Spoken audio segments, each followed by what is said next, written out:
नमस्कार, जय हिंद, राधे साथियों। स्वागत है आपका अपने YouTube चैनल आगाज क्लासेस पर। मैं रतन कृष्ण लवानिया फिर से आपके सामने हाजिर हूँ इतिहास की कड़ी में। आशा करता हूँ कि सभी स्वस्थ और तंदुरुस्त होंगे और लगे हुए होंगे अपने यारों की तैयारी में। जैसा कि साथियों मैंने कल की क्लास में आपको करवाया था पंजाब राज्य, और मैंने बोला था कि अवध करवाऊंगा, तो आप देख पा रहे होंगे कि ब्रिटिश साम्राज्यवादी विस्तार में अवध क्लास 10 जो 10 नंबर की क्लास है, और अवध पर चर्चा करेंगे। और अवध में मैं आपको बता दूं साथियों, इतना महत्वपूर्ण नहीं है। मैंने करवाया है और कम से कम 10 से 11 स्लाइड में मैंने करवाया है, लेकिन महत्वपूर्ण नहीं है। जो महत्वपूर्ण होगा वो मैं आपको बता दूंगा। बाकी मैं करवा चुका हूँ, क्योंकि सबसे पहले चर्चा होगी इसमें इलाहाबाद की संधियों की। और इलाहाबाद की दोनों संधि मैंने आपको करवा दी है। बक्सर युद्ध के बाद जो ब्रिटिशों से इलाहाबाद की संधियां होती हैं, वही उन्हीं संधियों की साथियों चर्चा होगी। तो आप ध्यान रखना कि इलाहाबाद की संधियों की जब 1765 वाली जो चर्चा होगी वो यही चर्चा होगी, वही है। उसके बाद आप देखो सप्सर जंग देखोगे, और आपको बस अवध की क्रमिक आपको पता चल जाएगा कि क्रमिक जो नवाब थे उनका क्या योगदान रहा। तो बिना देरी के मैं क्लास प्रारंभ करता हूँ। जो महत्वपूर्ण लगेगा मैं आपको बता दूंगा। और अवध की अगर चर्चा की जाए तो साथियों सबसे आपको ध्यान रखना कि धायमा अगर किसी को बोला जाता था ब्रिटिशों की, तो वो अवध था। और इसके बाद जैसे ही हम सहायक संधि की चर्चा करेंगे तो अवध के साथ सहायक संधि होगी, और जब से सहायक संधि होगी अंतिम तक लास्ट तक साथियों आप देखोगे कि कुशासन के उससे इसे जब विलय किया जाएगा, कुशासन का आप कह सकते हो एक बहाना देकर, या कुशासन का आप कह सकते हो कि एक कारण बताकर कुशासन के रूप में इसको अवध को मिला लिया जाएगा। और उसी से आप देखोगे कि अवध से ही सर्वाधिक सैनिक, अवध के ही सर्वाधिक सैनिक ब्रिटिश सेना में थे उस समय। उसी ब्रिटिश सैनिकों का जो सैन्य विद्रोह आप कह सकते हैं, जो 1857 का जो सैन्य विद्रोह कहीं कहीं बोला जाता है, कहीं जैसे अलग अलग लेखकों ने, अलग अलग इतिहासकारों ने अपने मत दिए। तो उसमें जो सैन्य विद्रोह था वो आप देख सकते हो कि एक असंतोष का जो में एक कारण ये भी था कि अवध से ही सर्वाधिक सैनिक ब्रिटिश सेना में थे, और उसी को अवध को कुशासन का आप कह सकते हो कुशासन का कारण देकर उसे ब्रिटिश साम्राज्य में विलय कर दिया गया। तो सैनिक उससे भी असंतुष्ट थे, तो उसी से असंतोष पैदा हुआ। तो बिना देरी के हम साथियों प्रारंभ करते हैं। जो महत्वपूर्ण होगा मैं आपको बता दूंगा कि कौन सा महत्वपूर्ण है। बाकी इसमें अवध में महत्वपूर्ण नहीं है, बस आपको पता समझाने के लिए मैंने कहा एक बार फिर ये कहेंगे साथियों, आप बोलते कि सर ने वो तो करवाया ही नहीं अवध, तो मैंने कहा अवध बता देता हूँ। ऐसा कोई कुछ नहीं है। तो जैसे ही हम साथियों अवध की चर्चा करेंगे तो आप देखोगे कि अवध राज्य में, अवध राज्य अंग्रेजी एवं मराठा राज्यों के मध्य में था। मराठा राज्य थे, मैंने उस दिन आपको करवाया था अवध और मराठा, और वो पूरा मैंने मराठा में और उसके बाद बंगाल में, तीनों में आपको एक चित्र बनाकर साउथ इंडियन वाला। यहाँ से जैसे जब चर्चा होगी तो आप देखोगे कि ये मराठा था, यहाँ पे मराठा होता है, यहाँ पे निजाम आ जाता है। और इसके बाद जैसे ये मैसूर था। और अवध की चर्चा करेंगे तो अवध साथियों आप कह सकते हो कि इधर इस साइड साथियों अवध था। तो आप कह सकते हो यहाँ पे जैसे अवध अंग्रेजी और मराठा साम्राज्य के मध्य में जैसे पड़ जाता है, तो उस पर आप ध्यान रखना कि कुछ बाकी मैंने करवाया है उसमें आप देख लेना। इसके आगे जैसे ही बढ़ेंगे तो आप देखोगे कि यह पश्चिम में कन्नौज से लेकर पूर्व में कर्मनाशा नदी तक फैला हुआ था। इसे बफर राज्य के रूप में जाना जाता था। बफर राज्य साथी होता है संक्रमण क्षेत्र या बफर स्टेट जिसे बोला जाता है, कि दोनों जब सीमा दोनों देशों से लगी हुई हो, दोनों के बीच में कोई राज्य होता है, दो देशों के बीच दो राज्यों के बीच में कोई राज्य होता है, तो उसको बफर राज्य बोला जाता है। तो उस पर आप ध्यान रखना। जैसे ही हम आगे बढ़ेंगे तो विद्यार्थियों में आपको बता दूं कि अवध के नवाबों की चर्चा होगी। और नवाब में आप देखोगे कि मीर मोहम्मद नासिर, जिसमें सबसे पहले उनके सादत खां प्रथम नवाब आप बोला जाता है 1722 से 1739 में। अवध के संस्थापक बोला जाता है सादत खां को। उपाधि बुरहान मुल्क की थी। राजधानी फैजाबाद साथियों बनाई, और फैजाबाद वो आप कह सकते हो कि वर्तमान अयोध्या वाला, जो अभी मैंने आपको बताया था कि पहले फैजाबाद डिस्ट्रिक्ट था, उसे उत्तर प्रदेश के मुख्यमंत्री योगी आदित्यनाथ जी ने आकर उसका नाम अवध आप कह सकते हो अयोध्या रखा। तो वही अयोध्या वाला क्षेत्र, वही फैजाबाद राजधानी था। दूसरे साथी नवाब थे इनके सफदरजंग। सफदरजंग 1739 से 1784 तक रहे। इनके आप देखोगे कि चार चार इनकी चर्चा होगी। सुजाउद्दौला 1754 से 1775, फिर आसफुद्दौला 1775 से 1797, और फिर रहेगी वजीर अली 1797 से 98, और आदत अली खां 1798 से 1814 साथियों। तो ये आप क्रम ध्यान रखना। इस क्रम में भी सब सुजाउद्दौला की जब चर्चा होगी तो मैं आपको आगे करवाऊंगा। उसके बाद साथियों गाजिउद्दीन हैदर अली खां की चर्चा होती है 1814 से 1827 में, ये नवाब रहे। उसके बाद 1837 से 1842 तक साथियों अली शाह की चर्चा होती है, और इसके आप देखोगे कि नासिरुद्दीन 1832 से 37, और 37 से अली खान, और उसके बाद आप देखोगे कि 42 से अजमत अली शाह। अजमत अली साहब में आप देखोगे मुश्ताक अली, वाजिद अली शाह और सुलेमान कादर। तो उसमें आप देखोगे कि वाजिद अली शाह 1847 से 56 तक रहे, और उनके पुत्र बिजारिस कादिर 1857 में, जो अवध के नवाब बिजारिस कादिर 1857 की जो क्रांति उसमें। तो आपको वाजिद अली शाह आप कह सकते हैं कि संज्ञा, आप कह सकते हो कवि भी थे, राइटर लेखक भी थे वाजिद अली शाह, तो उस पर आप ध्यान रखना। तो ये मैंने आपको एक बता दिया कि जो चर्चाएं हुई नवाबों की, अवध के जो नवाब रहे, इसमें से कुछ भी ऐसा महत्वपूर्ण नहीं है। सिर्फ साजुद्दौला आप कह सकते हो, साउद्दौला की जब अवध का नवाब साजुद्दौला की जब चर्चा होगी, जो इलाहाबाद की संधि, तो इसीलिए मैंने आपको उस समय नहीं करवाया। अब इलाहाबाद की संधि की जब चर्चा होगी तो मैं आपको शुजाउद्दौला की चर्चा करवाऊंगा। तो शुजाउद्दौला था अवध का नवाब, उस वो महत्वपूर्ण था किला, जो मैं आपको बक्सर के युद्ध के बाद भी करवा चुका हूँ इलाहाबाद की संधि में। दोबारा मैंने कहा एक बार और इलाहाबाद की संधि आपको समझा देता हूँ कि इलाहाबाद की प्रथम संधि साथियों 12 अगस्त 1765 में, आपको पता ही है। यह संधि मुगल सम्राट शाह आलम द्वितीय व अंग्रेजों के मध्य हुई थी।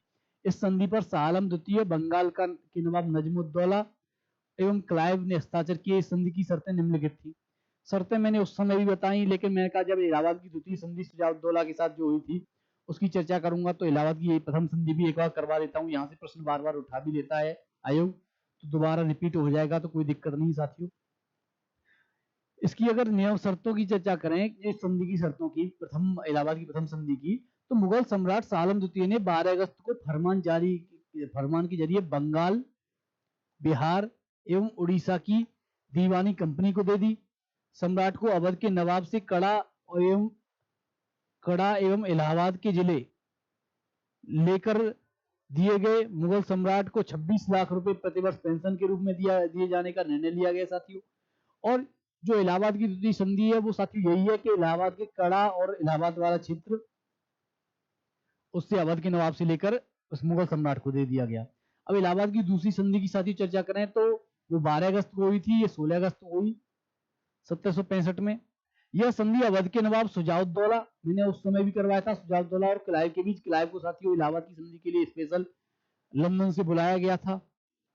तो इस पे हम जैसे ही हम चलेंगे तो आप देखो क्लाइव के बीच हुई। इस संधि की प्रमुख शर्तें निम्नलिखित थी। अवध का राज्य कड़ा एवं इलाहाबाद को छोड़कर नवाब के पास वापस मिल गया, और कड़ा और इलाहाबाद क्यों छोड़ दिया गया, क्योंकि कड़ा और इलाहाबाद का क्षेत्र अवध के नवाब से लेकर ब्रिटिशों ने मुगल सम्राट को साथियों दे दिया।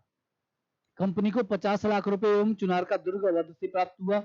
अवध में कर मुक्त व्यापार करने की सुविधा कंपनी को प्राप्त हुई साथियों। तो ये आपको ध्यान रखना है। अब 50 लाख इनसे लेकर और अवध मुगल सम्राट को कितने दिए, 29 लाख साथियों।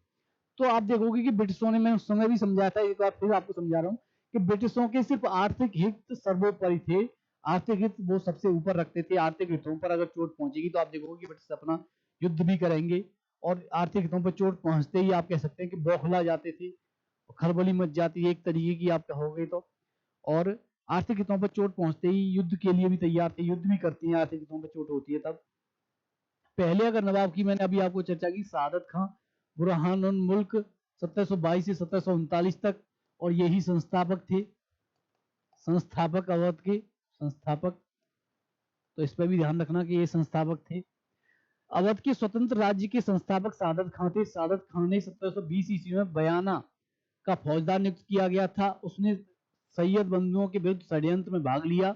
फलस्वरूप पहले उसे पंचहजारी मतलब 5000 पंचहजारी की जब चर्चा होगी साथियों, मैं आपको बताऊं पंचहजारी और फिर सप्तहजारी का मनसब साथी प्रदान किया गया। बुरहान और मुल्क की उपाधि दी गई साथियों। तो सादत खान को बुरहान और मुल्क एक उपाधि है, जो आप देखोगे कि सैयद बंधुओं के बीच षड्यंत्र में भाग लिया था, इसीलिए इसे दी गई। अवध के शासकों के राज्य का विस्तार रोहिलखंड प्रदेश तक था, जो दिल्ली के पूर्व में स्थित था। रोहिलखंड प्रदेश में भारत की पश्चिमोत्तर सीमा की पर्वत श्रेणियां, रूह से अफगान लोग बड़ी संख्या में आकर बस गए थे, जिन्हें रोहिला साथियों बोला गया।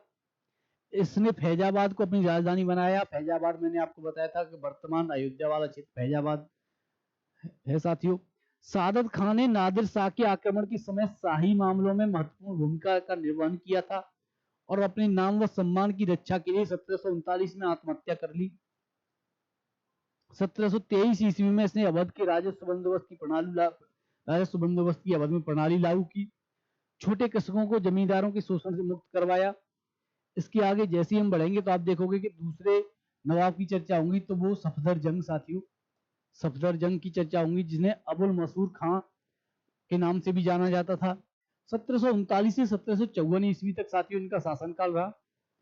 सम्राट मोहम्मद शाह ने एक फरमान के द्वारा सफदर जंग को अवध का नवाब नियुक्त कर दिया और 1748 ईस्वी में सम्राट अहमद शाह ने उसे अपना वजीर नियुक्त किया साथियों। और वजीर मैंने आपको बताया था कि वजीर नियुक्त हो जाएगा, तो आप देखोगे कि इलाहाबाद प्रांत दे दिया, इस कारण से उसके उत्तराधिकारी नवाब वजीर कहलाने लगे। सफदर जंग ने न्याय की उचित व्यवस्था की थी। उसने नौकरियों को देने में हिंदुओं और मुस्लिमों के मध्य निष्पक्षता की नीति अपनाई। उसकी सरकार के सबसे बड़े पद महाराजा नवाब राय एक हिंदू थे। जो उसकी सरकार का जो सबसे बड़ा पद था, उस पर महाराजा नवाब राय एक हिंदू शासक थे, वो उस पद पर थे। तो इस पे आप ध्यान रखना विद्यार्थियों। 1750 से 51 ईस्वी को लड़ाई में सफदर जंग ने रोहिलों और बंगस पठानों के विरुद्ध युद्ध छेड़ा। उसने मराठों की सैनिक सहायता तथा जाटों के समर्थन प्राप्त किया। 1753 ईस्वी में बादशाह ने उसे वजीर के पद से बर्खास्त कर दिया और शाही सेनाओं के साथ विफल संघर्ष उपरांत वह अवध वापस चला गया, जहां 1754 ईस्वी में उसकी मृत्यु हो गई साथियों। तो सफदर जंग में इससे पहले मैंने आपको करवाया था सादत खां, उसमें सिर्फ ये था कि अवध का संस्थापक वही था, वही महत्वपूर्ण था। दूसरा सफदर जंग में साथियों ऐसा कोई महत्वपूर्ण नहीं जहां से साथियों आयोग ने प्रश्न उठाया हो। अब याद करना है साथियों, अबुल मसूर खां पूछ सकता है कि अबुल मसूर खां किसे बोला जाता था, किस अवध के नवाब को बोला जाता था, तो सफदर जंग था। तीसरे नवाब पर हम आए तो साथियों अब देखोगे कि सुजाउद्दौला। अब सुजाउद्दौला की चर्चा हो, ये साथियों महत्वपूर्ण है, ये मैंने उस समय भी करवाया था और एक बार फिर करवा रहा हूँ। 1754 से सॉरी 1754 से 1775 ईस्वी तक रहा। अवध के सूबेदार सफदर जंग की मृत्यु के बाद उसका उत्तराधिकारी उसका पुत्र सुजाउद्दौला बना।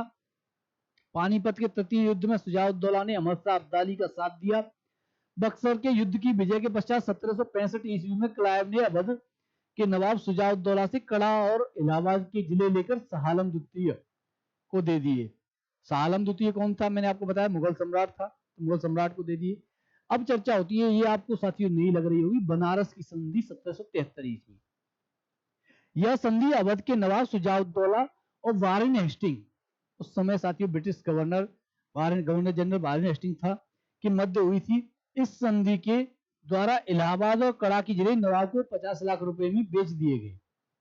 जो इलाहाबाद और कड़ा के जो क्षेत्र थे वो मुगल सम्राट को दिए गए थे, वो बनारस की संधि के द्वारा British governor general Lord Warren Hastings के द्वारा 50 लाख रुपए में वो दोनों क्षेत्र दोबारा अवध के नवाब को बेच दिए गए साथियों। अब ये आपकी समझ में आ रहा होगा कि उन्हीं से तो लिया और दूसरे को देने के बाद वही क्षेत्र जब लिए थे तब 50 लाख रुपए लिए और क्षेत्र भी लिया, और जब उसे वापस किया तब भी 50 लाख रुपए लिए। तो आप देखोगे कि ब्रिटिश जो कंपनी थी, ब्रिटिश ईस्ट इंडिया कंपनी अपने आर्थिक हितों को सर्वोच्च रखती थी। सबसे पहले सिर्फ उनके आर्थिक हित थे और कुछ नहीं था साथियों। इससे आप समझ पा रहे होंगे। इससे आगे जैसे ही हम बढ़ेंगे तो सुजाउद्दौला के बाद साथियों आसफुद्दौला 1775 से 89 की ईस्वी में बनता है। इसमें आप देखो 1784 में मुहर्रम मनाने के लिए लखनऊ में इमाम बाड़ा का निर्माण करवाता है। इसमें स्तंभों का प्रयोग नहीं किया गया, तो इमाम बाड़े की पूछ लेता साथियों, एक दो बार पूछा गया, तो ये महत्वपूर्ण है कि इमाम बाड़ लखनऊ के इमाम बाड़े का निर्माण किसने करवाया, तो आसफुद्दौला ने करवाया। उसके बाद साथियों आसफुद्दौला के बाद गाजीउद्दीन हैदर अली खां नवाब बना, 1814 से 1827 तक रहा। हेस्टिंग ने 1815 में से बादशाह की उपाधि प्रदान की। इसके बाद नासिरुद्दीन अली शाह राजगद्दी पर बैठा और इसके बाद जब नासिरुद्दीन अली शाह की आप कह सकते हो अपदस्थ करके वाजिद अली शाह नवाब बनते हैं। वाजिद अली शाह साथियों 1847 से 1856 तक आप कह सकते हो कि एक कवि, उत्कृष्ट कवि भी बोला जाता है इन्हें।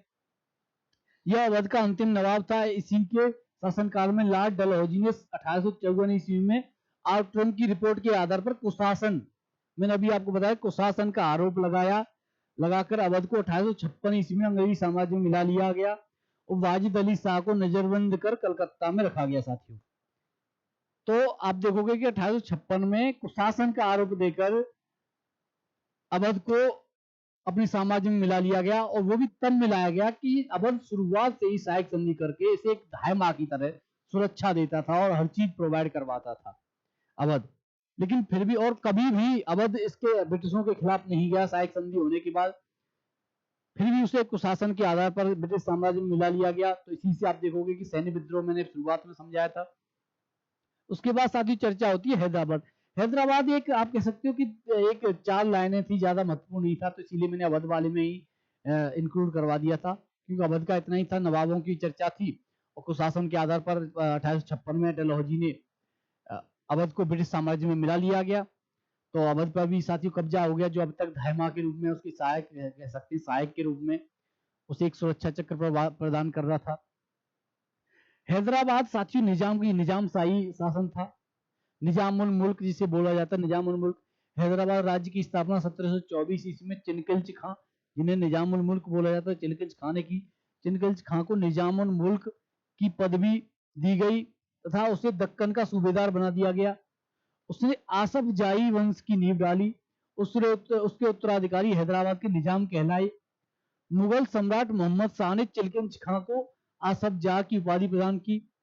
सकूर खेड़ा के युद्ध में, साथियों सकूर खेड़ा के युद्ध में चिनकल्च खां ने मुगल सूबेदार मुबारिज खां को पराजित किया और 1748 ईस्वी में चिनकल्च खां की मृत्यु हो गई। इसके बाद आप देखोगे कि जो निजाम जो भी आया उसे ने सिर्फ अपने, मैंने शुरुआत में मराठा साम्राज्य जब अंग मराठा युद्ध चल रहे थे तब भी बताया, अंग मैसूर युद्ध चल रहे थे तब भी मैंने आपको बताया था कि जो निजाम था वो सिर्फ अपने हित, उसे जहां भी आर्थिक लाभ मिलेगा, जहां भी अपना फायदा देखेगा, वो तुरंत कूद कर उसी पक्ष में चला जाएगा। उसका किसी से कोई वो नहीं रहता था कि मैं इस पक्ष में नहीं जाऊंगा, कि मैं तुम्हारे साथ खड़ा हुआ हूं। मतलब आप कह सकते हो कि भरोसे, अवसरवादी बोल सकते हो निजाम को, और भरोसे वाला तो नाम मात्र का था ही नहीं, उसे सिर्फ अपने फायदे से मतलब था। और इसी में आप देखोगे कि जब निजाम की चर्चा होगी तो ब्रिटिशों से भी आप देखोगे संधि करेगा, उसके बाद सहायक संधि करेगा। सहायक संधि के बाद भी उसे जब आर्थिक लाभ हो तो फिर ये ब्रिटिशों के विरोध में जाएगा, और ब्रिटिशों के विरोध में जाएगा तो फिर इसे ब्रिटिशों के द्वारा हराया जाएगा और अपने साम्राज्य में मिला लिया जाएगा निजाम को। तो यही है साथियों निजामशाही की इसी इसी के द्वारा साथियों हम एक और, जैसे अगर हैदराबाद की चर्चा करें तो एक, जब उत्तर मुगल कालीन राज्यों के अब तक जो मैंने आपको करवाए हैं वो एक लिस्ट मैंने यहाँ पे साथियों आपको दे रखी है। तो लिस्ट पे आप मैं बताऊं, बंगाल मैंने आपको करवा दिया 1719 से 1720, मुर्शीद कुली खां संस्थापक था बंगाल का। हैदराबाद राज्य 1724 से आप कह सकते हो 1724 में निजामुल मुल्क ने चिलकंज खां ने हैदराबाद राज्य की स्थापना की। भरतपुर में 18वीं शताब्दी में साथी चूड़ामन या बदन सिंह जाट नेता थे, उन्होंने एक जाट साम्राज्य की आप कह सकते हो स्थापना की। कर्नाटक में 18वीं शताब्दी में हैदर अली आएगा या सादतुल्ला खां आया, उसने साथी कर्नाटक राज्य की स्थापना की। अवध में 1722 से 1724 सादत खां आएगा, बुरहानुल मुल्क जिसे बोला जाता है, उसने अवध की स्थापना की। जयपुर राज्य की स्थापना साथियों 18वीं शताब्दी में सवाई राजा जयसिंह ने की। रोहेलखंड बंगस पठान साथियों 18वीं शताब्दी में स्थापित हुआ था, मोहम्मद खां बंगस ने की। और मैसूर राज्य की स्थापना साथियों हैदर अली करेगा 18वीं सदी में, हैदर अली ने मैसूर राज्य की स्थापना की। तो ये एक लिस्ट साथ हमने आपको प्रोवाइड करवाई है साथियों कि किस राज्य की स्थापना कब हुई और किसने की। क्योंकि जब आप कह सकते हो ब्रिटिश राज्यों का उदय या मुगल सम्राट या मुगल शासन के आप कह सकते हो विघटन, मुगल साम्राज्य के विघटन के बाद ब्रिटिश छोटे छोटे राज्यों का जो उदय हुआ, तो यही वही छोटे छोटे राज्य हैं, तो इन पे आप ध्यान रखना। बाकी मैंने आपको बताया ये है कि टेलीग्राम चैनल टेलीग्राम पर एक ग्रुप बना दिया गया है आगाज क्लासेस के नाम से, जिसकी लिंक मैं प्रत्येक क्लास के डिस्क्रिप्शन में प्रोवाइड करवा देता हूं साथियों। तो आप वहां पर जाकर आप सारी पीडीएफ वहां से डाउनलोड कर लीजिएगा। पीडीएफ सारी वही उसी में डाल दी जाएंगी, वहीं से आप एक दो बार रिवीजन करोगे तो आ जाएगा। तो ये साथियों मैंने अवध और ये पूरा लगभग लगभग हो गया, अवध भी हो गया, पंजाब भी हो गया, और हैदराबाद का भी मैंने आपको करवा दिया है, निजाम शाही वाला। इसके बाद कल से साथियों में ब्रिटिशों की आप कह सकते हो आर्थिक नीतियों की चर्चा होगी। तो कल की क्लास ब्रिटिशों की आर्थिक नीति पर होगी। आज की क्लास को यहीं विराम देते हैं, मिलते हैं फिर कल साथियों नए जोश और नई उमंग के साथ। जय हिंद, राधे राधे।